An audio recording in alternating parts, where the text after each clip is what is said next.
الحمد لله نحمده ونستعينه ونستغفره ونؤمن به ونتوكل عليه ونعوذ بالله من شرور أنفسنا ومن سيئات أعمالنا من يهد الله فلا مضل له ومن يضلل فلا هادي له ونشهد أن لا إله إلا الله وحده لا شريك له ونشهد أن سيدنا ونبينا وحبيبنا وشفيعنا وسندنا وقدوتنا ومولانا محمدا عبده ورسوله صلى الله تبارك وتعالى عليه وعلى آله وأصحابه وذرياته وأهل بيته وبارك وسلم تسليما كثيرا كثيرا. أما بعد فقد قال الله سبحانه وتعالى: أعوذ بالله من الشيطان الرجيم بسم الله الرحمن الرحيم كتب عليكم إذا حضر أحدكم الموت إن ترك خيرا الوصية للوالدين والأقربين بالمعروف حقا على المتقين. صدق الله العظيم. وقال رسول الله صلى الله عليه وسلم: لا وصية لوارث، أو كما قال عليه الصلاة والسلام. محترم بزرگوں، عزیز بھائیوں،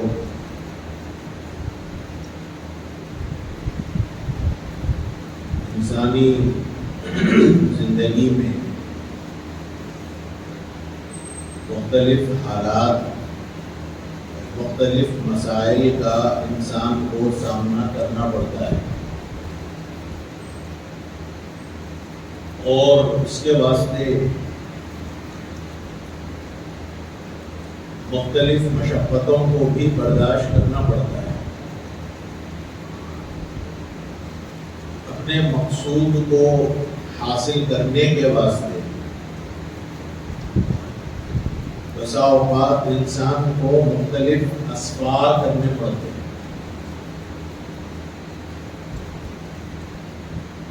اور کسی بھی سفر کے متعلق کوئی یقین نہیں ہوتا کہ وہ سفر ہوگا یا نہیں ہوگا. ضرورت پیش آ گئی، انسان ایک جگہ سے دوسری جگہ جاتا ہے.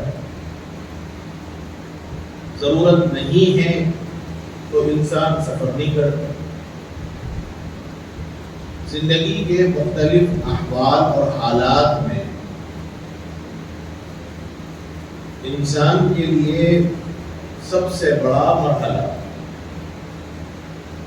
وہ زندگی کا آخری سفر ہے، جس کے متعلق یقین ہے کہ وہ سفر ہو کر رہے گا. جیسے گزشتہ 2 جمعوں سے اس عاجز نے یہ عنوان رکھا ہے زندگی کا آخری سفر، جس میں یہ مذاکرہ کرنے کی کوشش کی جا رہی ہے کہ انسان کے مختلف اسفار میں، مختلف احوال میں، مختلف حالات میں بہت سی چیزیں ایسی ہیں جس کا انسان انکار کرتا ہے. حد تو یہ ہے کہ بعض مرتبہ کچھ لوگوں نے اللہ کی توحید کا بھی انکار کیا، کچھ تو اللہ کے رب ہونے کا انکار کیا. اللہ ہی نہیں، کچھ تو ایسے بھی رہے جنہوں نے رب ہی کو نہیں مانا. دنیا کے اندر رب نام کی کوئی چیز ہی نہیں ہے، دین نام کی کوئی چیز نہیں ہے. انسان آزاد رہے، وہ آزاد پیدا ہوا، آزاد مرے گا، کسی کے پابند ہونے کی ضرورت نہیں. کچھ ایسے لوگ بھی جن کو دہریہ کہتے ہیں، لیکن ایک چیز ایسی رہی ہے کہ ایسے لوگ رب کا بھی انکار کیا لیکن اس چیز کا انکار نہیں کیا. تو میں نے بتایا تھا کہ موت ہے. ایسی چیزیں ہیں، ایسے تلخ حقیقتیں ہیں جس کا کوئی آدمی انکار نہیں کر سکتا، سب کو ماننا ہے. اور یہ بھی بہت بڑا المیہ ہے کہ جس چیز کا یقین ہے اس کے متعلق اتنی ہی کوتاہی ہے. حالانکہ عقل مندی کا تقاضا یہ ہے کہ جس چیز کا یقین ہے، جو چیز پیش آنے والی ہے، جس کے متعلق کوئی دو رائے نہیں ہے، تو اس کے متعلق اتنی تیاری مجھے آپ کو کرنی چاہیے، کیونکہ عقل مند وہی ہے. اس میں حضور نے بھی فرمایا الکیس من دان نفسہ، سب سے بڑا عقل مند وہ آدمی ہے جو اپنے آپ کو سمجھے. وعمل لما بعد الموت، اور مرنے کے بعد کی زندگی کے واسطے اعمال کر لے. زندگی کا سب سے اہم اور سب سے یقینی مرحلہ ہے موت، مرنا. اور یہ ایسی چیز ہے جو انسان کی لذتوں کو، اس کے سکون کو، اس کے چین کو، اس کے مزے کو، اس کی عافیت کو، اس کے سکون کو، سب کو ختم کرنے والی ہے. اور اللہ کے رسول صلی اللہ علیہ وسلم نے یہ بات فرمائی ہے کہ تم لوگ لذتوں کو توڑنے والی چیز کو، لذتوں کو ختم کرنے والی چیز کو کثرت سے یاد کرو. فرمایا اکثروا ذکر هذه اللذات، او کما قال، لذتوں کو توڑنے والی چیز کو تم کثرت سے یاد کرو. انسانی زندگی میں جو حالات پیش آتے ہیں، یہ ایک ایسا مرحلہ ہے جس پر سب کو جانا ہے، سب کو گزرنا ہے، سب کو پیش آنا ہے. نہ بڑا، نہ چھوٹا، نہ بوڑھا، نہ کمزور، نہ طاقتور، نہ مرد، نہ عورت، نہ کوئی اور مخلوق. کائنات کی کوئی مخلوق، وما من دابة في الارض الا على الله رزقها، جیسے اللہ تعالیٰ نے فرمایا کہ روئے زمین پر چلنے والی، جان رکھنے والی ہر مخلوق کی روزی کی ذمہ داری اللہ نے لے رکھی ہے. ایسے ہی روئے زمین پر چلنے والی، بسنے والی، جینے والی، سانس لینے والی ہر مخلوق کو موت آنی ہے، جس کا کوئی انکار نہیں کیا جا سکتا. صرف ایک ذات باقی رہنے والی ہے جو ابد الآباد تک ہمیشہ سے ہے اور ہمیشہ رہیں گے. کل شیء ہالک الا وجہہ، ہر چیز ہلاک ہونے والی ہے سوائے اللہ عز و جل کی ذات بابرکت سے. اس لیے مرنے کے جو حالات ہیں، مرنے کے بعد کے جو حالات ہیں، اللہ کے نبی صلی اللہ علیہ وسلم نے روایات کے اندر اس کو بیان فرمایا تاکہ عبرت حاصل ہو، تاکہ سمجھ حاصل ہو، تاکہ غور و فکر اس کے اوپر ہو، تاکہ بندہ اس کی تیاری کر سکے. گزشتہ جمعہ اس عاجز نے مرتے وقت کی جو کیفیت ہے، روح قبض ہونے وقت کی جو کیفیت ہے، اس کا ذکر کیا. روح کس چیز کا نام ہے، روح کیسے قبض ہوتی ہے، روح کہاں سے نکلتی ہے، اور روح قبض ہونے کے وقت کی کیا کیفیات ہوتی ہیں، کیسے سمجھنا چاہیے کہ یہ آخری سفر ہے. اس کا مختصر کا تذکرہ گزشتہ جمعہ اس حدیث نے بیان کیا. آج ایک اہم مرحلے کی طرف اشارہ کرنے کا خیال ہے جو ہر انسان کو کرنا ہے. اور یہ میری اور آپ کی بات نہیں، بلکہ میرے اور آپ کے آقا سرکار دو عالم سیدنا حضرت محمد رسول اللہ صلی اللہ علیہ وآلہ وسلم نے فرمایا، اللہ تعالیٰ نے فرمایا ہے. کیونکہ زندگی کا یہ مرحلہ ہر ایک کو پیش آنے والا ہے، تو اس کے واسطے ہر ایک کو تیاری کرنی ہے. اس تیاری میں ایک مرحلہ ہے وصیت. قرآن مجید کی ایک آیت میں نے پڑھی ہے جس میں اللہ تعالیٰ نے فرمایا کتب علیکم اذا حضر احدکم الموت ان ترک خیرا الوصیہ. اسلام نے وراثت کے حکم متعین کیے، ہر ایک کے حصے متعین کیے. باپ کو کتنا ملے گا، ماں کو کتنا ملے گا، بیوی کو کتنا ملے گا، اولاد کو کتنا ملے گا، بیٹے کو کتنا ملے گا، بیٹی کو کتنا ملے گا. اولاد بیوی کو اگر وہ اولاد والی ہے یعنی اس سے بچے ہیں تو اس کو کتنا ملے گا، اس کو بچے نہیں ہیں تو اس کو کتنا ملے گا. اگر عورت کا انتقال ہو جائے تو شوہر کو عورت کے مال میں سے کتنا ملے گا، اگر وہ صاحب اولاد ہے تو کتنا کتنا ملے گا، اولاد نہیں ہے تو کتنا ملے گا، کسی کی انتقال ہو جائے، اس کی کوئی وراثت وارث نہ ہو، کوئی اولاد نہ ہو تو اس کو کیا ملے گا، یہ پوری تفصیل اللہ تعالیٰ نے قرآن مجید کے اندر بیان فرمائی. اس کو آیت میراث کہتے ہیں. لیکن اسلام کے حکم سے پہلے، میراث کے حکم سے پہلے اللہ تعالیٰ نے حکم فرمایا تھا کہ اگر کوئی آدمی انتقال کر جائے اور اس کے پاس کوئی ایسی چیز ہو جو قابل منفعت ہو. قرآن نے خیر کا لفظ استعمال کیا، اور خیر ہر بھلائی کو کہتے ہیں، اور مفسرین کرام نے فرمایا کہ یہاں مراد مال. اللہ تعالیٰ نے فرمایا کہ تم پر وصیت کو فرض کیا گیا. کتب علیکم اذا حضر احدکم الموت.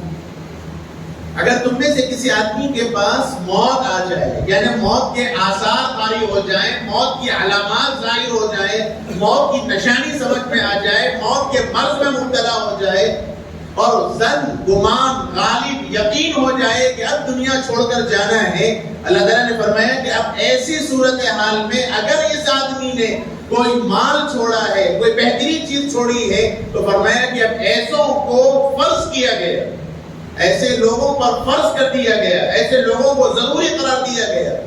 کیا؟ الوصیہ. فرمایا کہ وصیت کو لازم کر دیا گیا. قرآن مجید کی اس آیت سے پتہ چلا کہ اب آدمی پر وصیت کرنا فرض ہے. وصیت کہتے کس کو؟ حضرات علماء نے وصیت کی تعریف فرمائی کہ وصیت کا اصل اطلاق تو کسی چیز کے متعلق حکم دینا، کسی کو بتلانا، اس کا نام اصل وصیت ہے. لیکن اصطلاحی اعتبار سے وصیت کہتے ہیں انسان کے اپنے مال کے متعلق، اپنی چیزوں کے متعلق اس کے مرنے کے بعد اس کی چیزوں کے متعلق اس کا کسی کو حکم دینا، یہ وصیت کہلاتا ہے. جیسے میں مرنے والا ہوں تو میں مرنے سے پہلے اپنے مال سے متعلق، اپنی چیزوں کے متعلق، اپنے متعلق بتلا دوں کہ بھئی یہ چیز ہے، اس کا نام وصیت ہے. یعنی مرنے سے پہلے انسان کی اس کی اپنی چیزوں کے متعلق، چاہے مال سے متعلق، چاہے وراثت اور چیزوں سے متعلق، دوسروں کو اس کے متعلق باخبر کر دیا جائے، اس کے متعلق حکم دیا جائے، اس کا نام وصیت ہے. اللہ تعالیٰ نے قرآن کے اندر فرمایا کہ وصیت کرنا فرض قرار دیا گیا.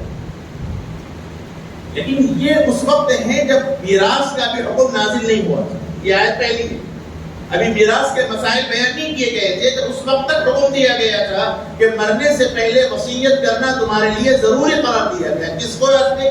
فرمایا للوالدین والاقربین، اپنے والدین کے واسطے، اپنے رشتہ داروں کے متعلق. کیونکہ ابھی آیات میراث نازل نہیں ہوئی تھی، کس کو کتنا ملے گا نہیں بتلایا گیا تھا، تو پہلے مبہم طور پر اللہ تعالیٰ نے فرمایا کہ ہر انسان کو اس کے مال میں، اس کی چیزوں کے متعلق، اپنے متعلقین کو، رشتہ داروں کو، والدین کو دینے کی وصیت کرنا انسان پر فرض قرار دیا گیا. اور یہ فرمایا حقا علی المتقین، اللہ سے ڈرنے والوں پر، اللہ تعالیٰ سے خوف رکھنے والوں پر یہ ذمہ داری ہے کہ وہ اس کام کو ضرور کریں.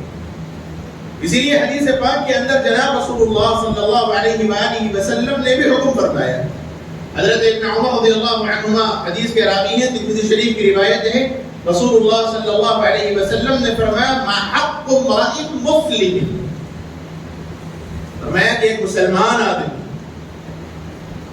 جس کے پاس کچھ مال ہو، ما حق امرئ مسلم یبیت لیلتین وله ما یوصی فیہ، اس آدمی کے پاس اتنا کچھ مال ہو جس کے متعلق وصیت کرنا ضروری ہو. ایک تو ہے انسان اللہ چھوڑ کر چلا جائے، دنیا سے کوئی چیز میرے پاس نہیں ہے، جیسے تیسے کھا لیا، رہ لیا، چلا گیا، کوئی مسئلہ نہیں، لیکن میرے پاس کوئی ایسی چیز ہے جس پر مال کا اطلاق ہوگا، جس کی کوئی اہمیت ہے. حضور نے فرمایا کہ جس آدمی کے پاس کوئی چیز ہو جو قابل قبول ہو، جو قابل انتفاع ہو، جو قابل قدر ہو، جس پر مال کا اطلاق ہوتا ہو، جس کی کوئی اہمیت ہو، جس کی کوئی قدر و قیمت ہو، اور ایسے آدمی کے لیے جو مسلمان بھی ہو اور 2 دن اس کے اوپر گزر جائے، 2 راتیں اس کے اوپر گزر جائیں، یعنی غفلت میں ایسی زندگی گزارے کہ 2 دن گزر جائے، 2 راتیں گزر جائے اور اس کے پاس قابل قدر کوئی چیز ہو اور اس نے اس پہ متعلق کوئی حکم نامہ تیار نہ کر رکھا ہو، وَلَهُ مَا يُوصَى فِيهِ إِلَّا وَوَصِيَّتُهُ مَكْتُوبَةٌ عِندَهُ۔ مگر حضور نے فرمایا کہ ایسے آدمی پر ضروری ہے کہ اس کے پاس اس کی وصیت لکھی ہوئی ہو۔ یہ ترمذی شریف کی روایت ہے، اللہ کے نبی نے یہ حکم فرمایا ہے۔ اس آدمی کے پاس مال ہو، قابل قدر چیز ہو، یعنی اس کے بعد، اس کے مرنے کے بعد اس مال سے دیگر لوگ فائدہ اٹھا سکتے ہوں، تو اللہ کے نبی صلی اللہ علیہ وسلم نے فرمایا کہ اس آدمی کے لیے 2 دن ایسے گزارنا کہ اس مال کے متعلق وہ کوئی وصیت نہ کرے، یہ مناسب نہیں۔ اس لیے ہر مسلمان کے لیے وصیت کرنے کو اللہ کے نبی نے حکم قرار دیا، لیکن یہ فرض نہیں، یہ ضروری نہیں ہے، یہ لازم نہیں ہے۔ اور وصیت کا یہ مطلب بھی نہیں ہے کہ انسان باضابطہ اسٹیٹمنٹ تیار کرے، وکیل سے ایگریمنٹ کرائے، نوٹری کا پیپر رکھے اور باضابطہ رجسٹریشن کرائے، ساری دنیا کو واقف کرائے، یہ مقصود نہیں۔ مقصود یہ ہے حدیث کا کہ ہر آدمی کے پاس ہر چیز کے متعلق کم سے کم آخری درجے میں لکھی ہوئی چیز موجود ہو۔ ایک ڈائری ہو، ایک پرسنل اس کی اپنی ڈائری ہو، اس کے اندر ساری چیزیں لکھی ہوئی ہو کہ میرا کتنا کو مجھے دینا ہے، کون مجھے دینا ہے، کہاں کہاں میری پراپرٹی ہے، کہاں کہاں میری جائیداد ہے، کہاں کہاں میں نے انویسٹ کیا ہے اور کن کن جگہوں سے میرے پاس مجھے آنا چاہیے، یہ ساری چیزیں انسان کے پاس لکھی ہونی چاہیے۔ یہ بعض لوگوں کا ایک عجیب معاملہ ہے، ہر چیز سیکریٹ کرنے، کسی کو واقف نہیں کرتے، کسی کو نہیں بتلاتے، حتیٰ کہ اپنی اولاد کو نہیں بتلاتے، اپنی بیویوں کو نہیں بتلاتے، سیکریٹ رکھنے کا مسئلہ ہے۔ موت کا کوئی بھروسہ نہیں، موت کا کوئی وقت متعین نہیں، آج ہے اور اگلے لمحے کے اندر انسان کی آنکھ بند ہو جائے۔ اور ایسوں کو، دسیوں کو دیکھا گیا ہے جنہوں نے صرف سیکریٹ پر زندگی گزاری، ان کے مرنے کے بعد ان کی جائیداد کہاں کہاں ہے کسی کو نہیں معلوم۔ معاملات کر لیا انسان نے، لوگ مرنے کے بعد دوسرے لوگ آگے کہتے ہیں کہ صاحب آپ کے والد کا فلاں ہمارے اوپر اتنا قرضہ، آپ کے والد ہمیں اتنا دینا تھا، اتنا دینا تھا، کوئی پروف نہیں، کوئی چیز لکھی ہوئی نہیں۔ اور خاص طور پر یہ معاملہ اس وقت آتا ہے جب زندگی کے اندر لین دین کا معاملہ ہو، ادھار کا معاملہ ہو، تو ایسی صورتحال میں دینے لینے کا مسئلہ ہو، قرض لینے دینے کا مسئلہ ہو، قرآن کے حکم پر جب عمل نہیں ہوا تو نتیجہ زندگی کے اوپر اس کے آثار مرتب ہوتے ہیں۔ اس سے پہلے میں نے اس موقع پر عرض کیا تھا اذا تداینتم بدین الی اجل مسمى فاكتبوا، اللہ تعالیٰ نے حکم دیا کہ جب تم قرض کا معاملہ کرو، جب تم کوئی دین کا معاملہ کرو، جب تم لین دین کا معاملہ کرو، جب تم کوئی ادھار کا معاملہ کرو، تو حکم دیا گیا کہ فاكتبوا، اس کو لکھ لیا کرو۔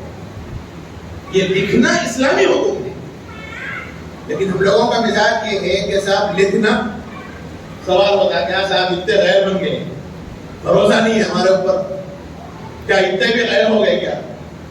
اللہ نے حکم دیا، وہ مالک جس نے پیدا کیا، وہ ذات جس نے حکم دیا، وہ ذات جس نے شریعت مرتب کی ہے، وہ ذات جس نے احکامات اسلام بتلایا، جب اس نے حکم دیا لکھ لو اور ہم کہتے ہیں کہ صاحب ہمارے میں بھروسہ نہیں۔ کتنے ایسے معاملات ہیں انسان کر بیٹھتا ہے، مرنے کے قریب ہو جاتا ہے، بسا اوقات وصیت کرنے کا بھی اسے موقع نہیں ملتا۔ اس لیے حکم یہ دیا گیا کہ ہر انسان کے پاس اس کی اپنی لکھی ہوئی چیز موجود ہو، تاکہ جب اس کا انتقال ہو جائے تو اس کے متعلق لوگوں کو پتہ چل جائے، اس کے وارثین کو پتہ چل جائے کہ کس کے پاس کتنا ہے، اور کہاں سے مجھے آنا ہے، کہاں سے مجھے میرے والد کو دینا ہے۔ صرف یہ اعلان کر دینے سے کام نہیں چلنے والا ہے۔ اللہ مجھے معاف کرے، میں معاشرے کو دیکھ رہا ہوں اس لیے یہ بات کہہ رہا ہوں۔ انتقال ہو جاتا ہے، جنازے کے وقت وارثین اعلان کرتے ہیں کہ ہمارے والد کا اگر کسی کے اوپر کوئی قرضہ ہے تو ہم سے آ کے مطالبہ کر لیں، ہم ادا کریں گے۔ پھر اس کے بعد تحقیق ہوتی ہے، وہ بنا ہوتا ہے، وہ اسی کے مراحل ہے۔ کتنے ایسے بھی ہیں جنہوں نے آ کے زبردستی مانگ لیا۔ اس لیے یہ اسلامی حکم ہے کہ آدمی وصیت کرے، اور وصیت کرنے کا طریقہ میں نے بتایا، چونکہ انسان کے مرنے کے بعد اس کا مال اب اس کا نہیں رہا، مرنے کے بعد اب وہ مال وارثین کا ہو گیا۔ تو اس وارثین کے واسطے، وارثین کے متعین کردہ اصول کے اعتبار سے اسلام نے حکم دیا کہ وصیت کرو. اور دیگر روایات کے اندر رسول اللہ صلی اللہ علیہ وسلم نے حکم بھی فرما دیا. جیسے میں نے بتایا کہ جب آیات نازل ہوئی وراثت سے متعلق کس کو کتنا ملنا ہے، جب یہ طے کر دیا گیا تو اللہ کے نبی نے اب حکم فرما دیا لا وصیت للوارث. انسان کا جو وارث ہے یعنی اس کے مرنے کے بعد اس کے وہ افراد، وہ رشتہ دار جن کو وراثت ملنے والی ہے، بیٹا ہے، بیٹی ہے، بھائی ہے، بہن ہے، بیٹے وغیرہ، وہ تفصیلی مسئلہ ہے. وراثت کا بہت لمبا تفصیلی مسئلہ ہے جو میں کے بیان میں تو اس کو عرض نہیں کیا جا سکتا. جن جن کو وراثت ملنی ہے ان لوگوں کے حق میں وصیت کرنا جائز ہے. مثال کے طور پر میرے 4 بیٹے ہیں، مجھے ایک بیٹے سے فطری محبت ہے، اور ایسا ہوتا ہے، ایک سے زائد بیٹے ہوتے ہیں اور ایک انسان کو طبعی لگاؤ، طبعی میلان، قلبی رجحان کسی ایک بیٹے کی طرف زیادہ ہوتا ہے، کسی ایک بیٹی کی طرف زیادہ ہوتا ہے. اب انسان وصیت کرتا ہے، شریعت نے متعین کر دیا بیٹوں کو کتنا ملے گا، بیٹیوں کو کتنا ملے گا. اب انسان یہ کہتا ہے کہ میرے مرنے کے بعد میرے مال میں سے اتنا اس بیٹی کو دے دیا جائے، اس بیٹے کو دے دیا جائے. یہ شرعاً جائز نہیں، چونکہ وراثت شریعت نے متعین کر دی ہے، اس لیے جس کو مال ملنا ہے اس کے لیے وراثت جائز نہیں ہوگی. اسی ضمن میں یہ مسئلہ بھی ذہن میں رکھنا چاہیے کہ جو آپ کا مسئلہ ہے، آپ کر دیا جائیداد سے، شرعاً آپ معتبر نہیں. بیٹا نافرمان ہے وہ ہماری اپنی کوتاہی، بیٹی نافرمان ہے وہ میری اپنی تربیت کا نتیجہ ہے، لیکن اس کے نتیجے میں میں جائیداد سے محروم کر دوں گا، یہ جائز نہیں. آپ اسلام میں کوئی حیثیت نہیں رکھتا. اگر کوئی انسان لکھ بھی دے کہ میں اس کو عاق کرتا ہوں، میں جائیداد سے بے دخل کرتا ہوں، یہ جائیداد سے محروم ہے، میرا اس سے کوئی تعلق نہیں ہے، تو شریعت میں اس کا کوئی اعتبار نہیں، اس کو برابر حصہ مل کر رہے گا جو حصہ ملے گا. اس لیے اس کا خیال رکھنا چاہیے کیونکہ یہ مرحلہ سب کو پیش آنے والا ہے. اس لیے وصیت ہر ایک کی اپنی تیار ہونی چاہیے. کوئی جوان، کوئی بوڑھا، کوئی ضعیف، کوئی عورت، کوئی بوڑھا، ایسا نہیں. ہر ایک کے متعلق یہ معلوم ہونا چاہیے کہ میرا کتنا معاملہ ہے، مجھے کیا ہونے والا ہے. میں اگر اپنی زندگی میں کسی کو دینا چاہوں، وراثت کے علاوہ، وارثین کے علاوہ 1/3 میں مجھے اختیار ہے. مثلا میری کل پراپرٹی، کل جائیداد میری 1 لاکھ کی ہے مثال کے طور پر، تو 33,000 میں مجھے اختیار ہے وصیت کرنے کا. بقیہ سارا تو وارثین کا ہے. 33,000 یعنی جتنا بھی کل جائیداد ہے اس کل جائیداد کا 1/3 سلس کہیں گے اس کو، اس میں وصیت کا اختیار ہے. میں اگر چاہوں تو صاحب اتنے پیسوں میں سے مسجد کو دے دیا جائے، اتنے پیسوں میں سے کسی کو دے دیا جائے، اتنے پیسوں میں سے کسی کو کچھ عطا کر دیا جائے وارثین کے علاوہ، یہ مجھے اختیار ہے. اس کو کہتے ہیں وصیت بالثلث. اور اللہ کے نبی صلی اللہ علیہ وسلم نے متعین کر دیا کہ ثلث سے زیادہ میں وصیت نہیں ہو سکتی.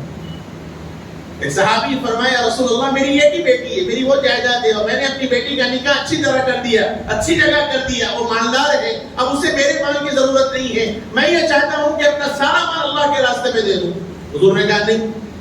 انہوں نے کہا رسول اللہ آدھا؟ کہا نہیں. انہوں نے کہا رسول اللہ 2 ثلث؟ کہا نہیں. پھر انہوں نے کہا رسول اللہ کم سے کم 1 ثلث یعنی 1/3 تو مجھے اختیار دیجیے. اللہ کے نبی نے فرمایا فالثلث کثیر. فرمایا ٹھیک ہے 1 ثلث اگر کرنا چاہو تو کر لو، اور 1 ثلث بھی بہت زیادہ ہے. اس سے مسئلہ یہ ہے کہ 1/3 سے زیادہ وصیت کرنا جائز ہے. اس لیے بعض لوگ کہتے ہیں کہ میری اولاد نے مجھے نہیں پوچھا، میری بیوی نے مجھے نہیں پوچھا، میں ساری جائیداد فلاں کو وقف کرتا ہوں، میری ساری جائیداد فلاں کو دے دیتا ہوں، ساری جائیداد فلاں تنظیم کو دے دیتا ہوں. یہ شرعاً معتبر نہیں ہے. صرف 1/3 کے اندر اختیار ہے. اس کے علاوہ کسی اور مسئلے میں وصیت کرنا جائز ہے. ایسے ہی بہنوں کا مسئلہ ہے، بیٹیوں کا مسئلہ ہے. اگر کوئی آدمی بہن کو وراثت نہیں دیتا، کوئی آدمی بیٹیوں کو وراثت نہیں دیتا، کل قیامت کے دن اللہ کے پاس ظالموں میں اٹھایا جائے گا، ظالموں میں اٹھایا جائے گا. اور بڑی سخت وعید میرے آقا نے فرمایا کہ جو آدمی اپنی بیٹیوں کا، جو آدمی اپنی بہنوں کا مال وراثت کے طور پر کھا جاتا ہے، ان کا حصہ ہڑپ کر لیتا ہے، کل قیامت کے دن اللہ اس کے پیٹ کو آگ سے بھرے گا. ہم لوگوں کا مزاج یہ ہے کہ صاحب بیٹیوں کو کر کے دے دیے، ہو گیا مسئلہ ختم. شادیوں میں کیا نہیں دیے صاحب، سب کچھ دے دیے، مسئلہ ختم ہو گیا بیٹیوں کا. یہ ہم لوگوں کی سوچ ہے. بیٹیوں کو کر کے دے دینے سے بیٹیوں کا حق وراثت ختم ہو گیا، ایسا نہیں ہے، بیٹیوں کو ان کا پورا حصہ مل کر رہے گا۔ بقیہ مسائل بہت ہیں وراثت سے متعلق، جو مسئلہ ہے ہر آدمی مفتی سے، دارالافتاء سے اپنا استفتاء لے کے حاصل کر لے، لیکن بیٹیوں کو وراثت دینا، بہنوں کو وراثت دینا یہ ضروری ہے۔ اللہ نے اسلامی طور پر حکم دیا ہے کہ بھائیوں کو بیٹوں کو ڈبل ملے گا، بہنوں اور بیٹیوں کو سنگل ملے گا، یہ اسلامی حکم، اس میں عقل کے گھوڑے نہیں دوڑائے جا سکتے۔ کیا ضروری ہے صاحب بیٹوں بیٹیوں کو برابر ملنا چاہیے؟ بیٹیوں کو ملنا ہی نہیں چاہیے، یہ بھی غلط ہے۔ بیٹیوں کو برابر ملنا چاہیے، یہ بھی غلط ہے۔ اسلام نے جو بتلایا اسی کے مطابق، اور اسلام کا ایک ایک حکم عقل کے مطابق ہے۔ اس لیے وصیت کا معاملہ بڑا نازک ہے، ہر آدمی کے پاس اپنی وصیت ہونی چاہیے، وصیت کا اہتمام کرنا چاہیے، اپنے چیزوں سے متعلق اپنا کسی کو رازدار بنانا چاہیے، جس پہ بھی آپ کو بھروسہ ہو، جس پہ بھی آپ کو بھروسہ ہو اس کو باخبر کیجیے۔ کسی پہ بھروسہ نہیں ہے، بعض ہیں ایسے سیلفش لوگ، وہ بیچارے زندگی کے دھوکے کھائے ہوئے ہیں، ایسی مثالیں میرے سامنے ہیں، بیٹوں نے دھوکہ دیا، بیویوں نے دھوکہ دیا، بزنس پارٹنرز نے دھوکہ دیا، تو دنیا سے انہوں نے سب غلط ہے۔ تو ایسوں کے واسطے کم سے کم آپ کی ایک ڈائری تو پرسنل رازدار بن سکتی ہے، اس میں لکھیے، لیکن ہونا چاہیے، ہر ایک چیز کی چیزیں موجود ہونی چاہیے، اس پر رد و بدل کیا جا سکتا ہے جب ضرورت پڑے، جب رد و بدل کر دیا جائے۔ معاملات بڑے نازک ہیں، حقوق العباد بڑے نازک ہیں، انسان جب دنیا سے جائے تو حق اللہ اگر ہے، اللہ کے حقوق ذمے میں ہے تو مولا معاف کر دیں گے، وہ ان کی مرضی ہے اور ان کے مرضی کو دخل ہے، اور وہ بڑے فضل والے ہیں، وہ ضرور معاف کریں گے۔ لیکن حقوق العباد اگر بندوں کے حقوق ہیں تو اللہ اس وقت تک معاف نہیں کرتے جب تک بندہ معاف نہ کرتے۔ حقوق العباد کا مسئلہ اتنا نازک ہے، اس لیے حقوق العباد کی بڑی سختی ہونی چاہیے، بڑا اہتمام ہونا چاہیے، قرضوں سے، لین دین سے، ان چیزوں سے اپنے آپ کو حتی الامکان بچانا چاہیے۔ قرض بڑی خطرناک وبا اور بلا ہے، اور پھر اس کے اوپر سے ایسا قرض جو سود والا ہو وہ تو اور ڈینجر ہے۔ خاص طور پر یہ لون لینے کی جو ایک نحوست چل پڑی ہے ہم لوگوں میں، بڑی آسانی سے ساتھ لون ملتا ہے، ہوم لون مل جاتا ہے، بزنس لون مل جاتا ہے، اور فلاں پتہ نہیں کیا کیا لون ملتے ہیں، اور بڑی آسانی سے انسان اس کو قبول کر لیتا ہے، ہر مہینہ انٹرسٹ کی وبا میں، سود کی وبا میں مبتلا ہے، اور اسی حال میں اگر انتقال ہو جائے تو اپنے اوپر قرض لے کر، سودی قرض لے کر انسان دنیا سے جائے گا۔ انسان کی خواہشات اور ضروریات تو کبھی ختم نہیں ہونے والی، جب تک اپنے آپ کو دبایا نہ جائے، حتی الامکان قرض کے معاملے سے اپنے آپ کو روکنا چاہیے۔ یہ مرنے سے پہلے کا ایک مرحلہ ہے۔ گزشتہ جمعہ میں پہنچا تھا روح قبض ہونے کے مرحلے تک، روح جب قبض ہو جائے اس کے بعد کا کیا مرحلہ ہے، مختصراً میں نے بیان کیا تھا۔ آگے کا مرحلہ جو ایک بہت بڑی غلطی ہم لوگوں سے ہوتی ہے، اس کی طرف توجہ دلانا چاہتا ہوں۔ عام طور پر ہاسپٹلز کے اندر اگر موت ہو جائے تو وہ لوگ ڈیڈ باڈی تیار کر کے دیتے ہیں، اور اس موقع پر ہم لوگ اپنے آپ کو قابو میں نہیں رکھ پاتے، کیونکہ اپنا عزیز، اپنا ہمارا ہم سے جدا ہو گیا، اس وقت رونا پلانا اور چیخنا چلانا ہوتا ہے، اپنے آپ کو قابو میں نہیں رہتے، حالانکہ اس وقت بہت اپنے آپ کو قابو میں رکھنے کی ضرورت ہے۔ ہم میں کے ہر آدمی کا یہ حق ہے کہ اس سے متعلق جو آدمی دنیا سے چلا گیا اس کا آخری سفر سنت کے مطابق ہونا چاہیے، اس کا آخری سفر شریعت کے مطابق ہونا چاہیے، جذبات اپنے قابو میں ہونے چاہیے، صبر اس موقع پر ہونا چاہیے۔ ایک بہت بڑی غلطی ہاسپٹلز کے اندر ہوتی ہے، ڈیڈ باڈی تیار کرتے ہوئے وہ لوگ ہاتھ کو سینے پر رکھ کے باندھ دیتے ہیں، یہ بہت بڑی غلطی ہے، یہ کرسچنز کا طریقہ ہے۔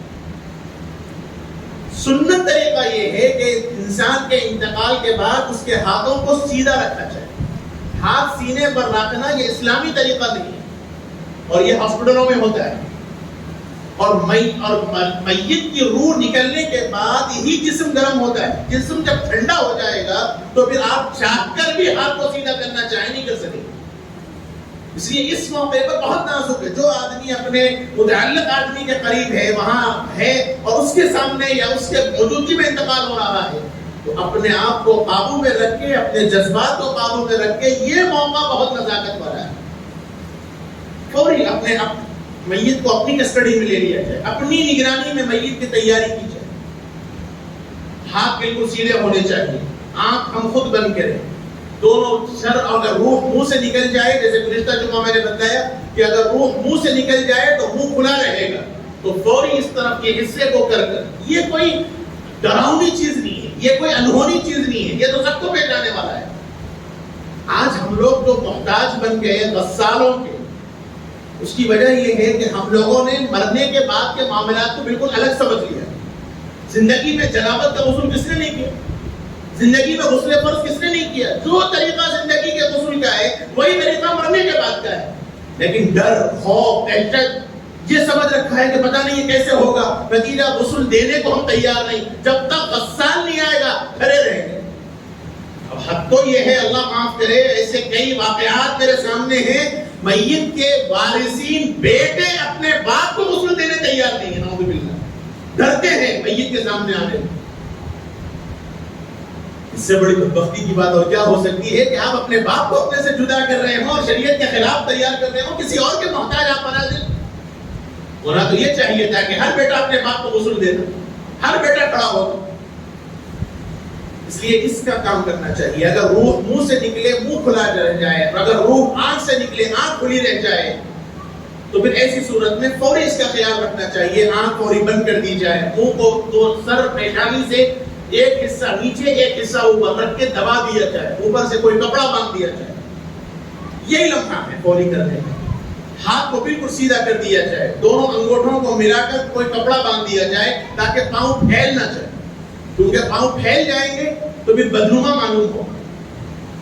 انسان کی زندگی صرف اتنی ہی ہے، جیسے اس سے پہلے میں نے عرض کیا، دنیا میں آیا تو بھی محتاج، دنیا سے جا رہا تو بھی محتاج. دنیا سے آیا، دنیا میں آیا تو بھی خود پانی نہیں نہ سکتا، دنیا سے جا رہا تو بھی خود نہیں نہ سکتا. انسان کی زندگی بس اتنی ہے، پہلے بھی محتاج ہے، آخر میں بھی محتاج ہے. زندگی میں دادا گیری ہے پوری، اور اس کے علاوہ کچھ نہیں ہے.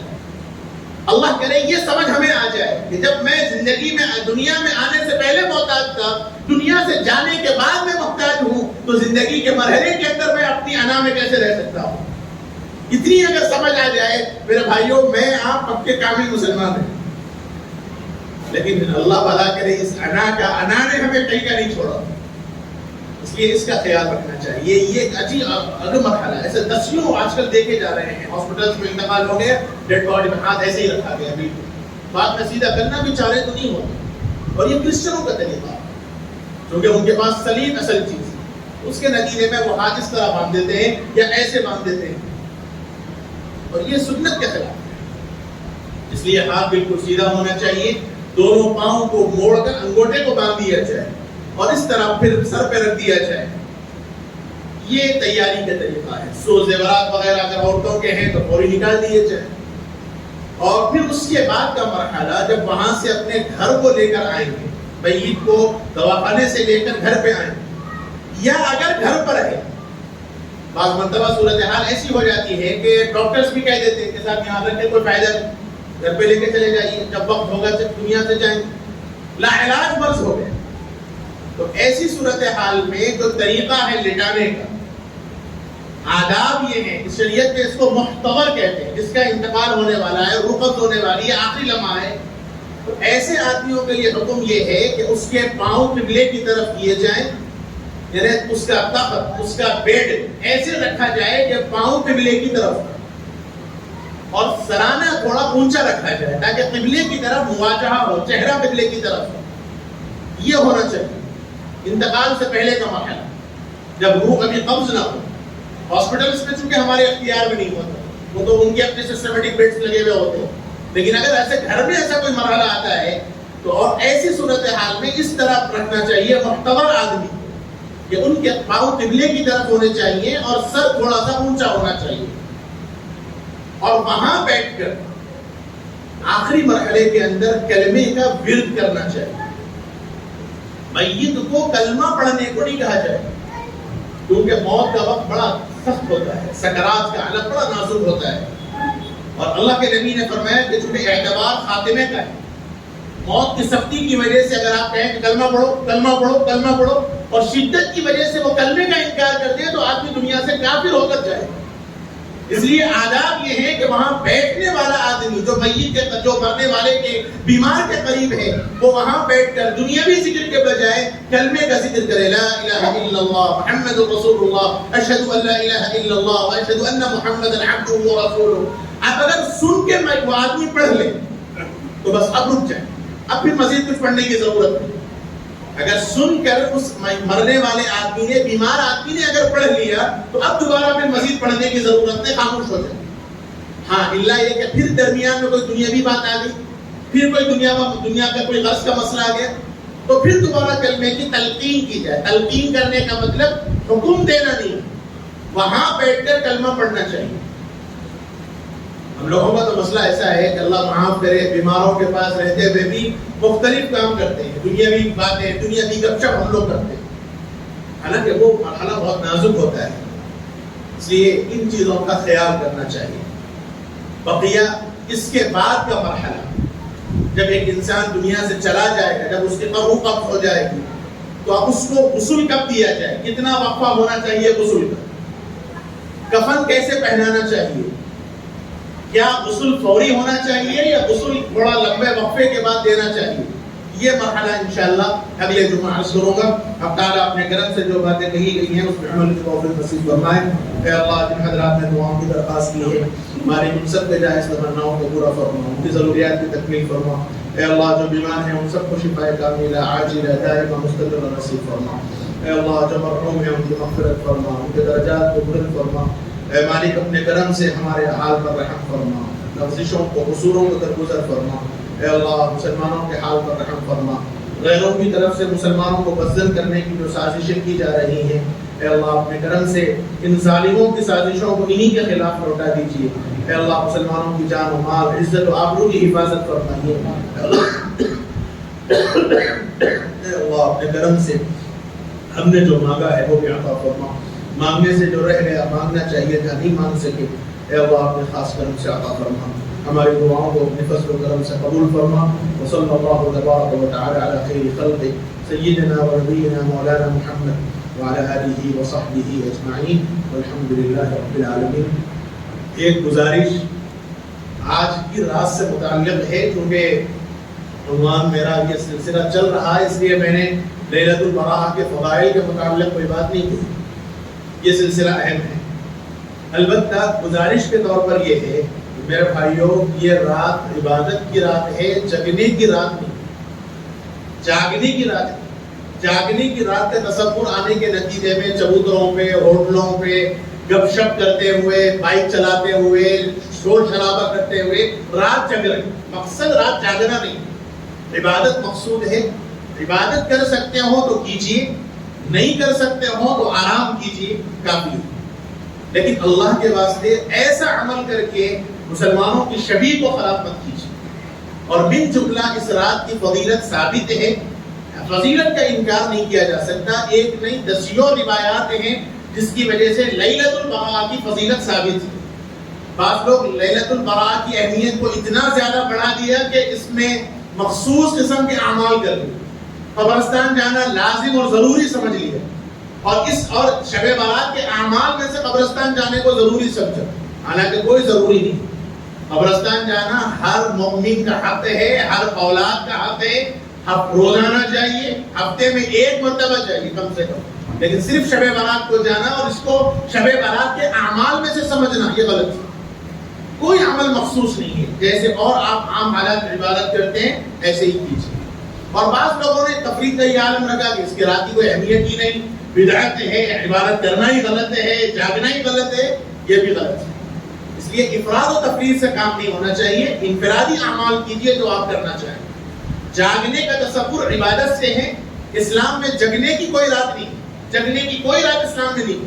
اسلام میں عبادت کی راتیں ہیں اور پوری زندگی کی راتیں ہیں، جتنی چاہے کثرت سے آپ عبادتیں کیجیے، لیکن اللہ کے واسطے نوجوان بھائیوں سے خاص طور پہ کہتا ہوں، ہوٹلوں کو آباد مت کیجیے، چھوڑ دیجیے آج کی ایک رات، کاروبار کرنے والوں کو بھی پتہ چلے کہ ہم مسلمان عبادت کرنے والے لوگ، اس لیے اس کا ضرور خیال